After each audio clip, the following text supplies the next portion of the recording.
পনির তো তোমরা অনেকেই অনেকভাবে খেয়েছো। আজকে তোমাদের সঙ্গে শেয়ার করব কচি কুমড়ো দিয়ে পনিরের রেসিপি, যেটা কম তেল মশলায় তৈরি হয়ে যায় আর খেতে খুব সুস্বাদু হয়।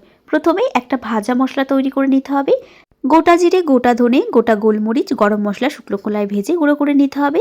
তারপর আলুটা লবণ হলুদ দিয়ে ভেজে নিয়ে পনিরটাকেও লবণ হলুদ দিয়ে ভেজে নিতে হবে। তারপরে কুমড়োগুলোও কিন্তু লবণ হলুদ দিয়ে ভেজে তুলে নিতে হবে।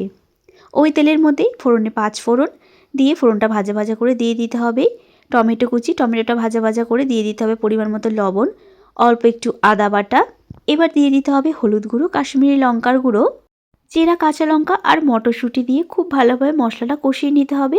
মশলা ভালো মতো কষানো হয়ে গেলে কেটে রাখা আলু কুমড়োটা ভালোভাবে দিয়ে কষিয়ে নিতে হবে। তারপর পরিমাণ মতো জল দিয়ে ঢাকা দিয়ে ঝোলটা ফুটতে দিতে হবে। ঝোলটা ফুটে আসলে ভেজে রাখা পনির দিয়ে আরও কিছুক্ষণ সময় ধরে রান্না করে নিতে হবে।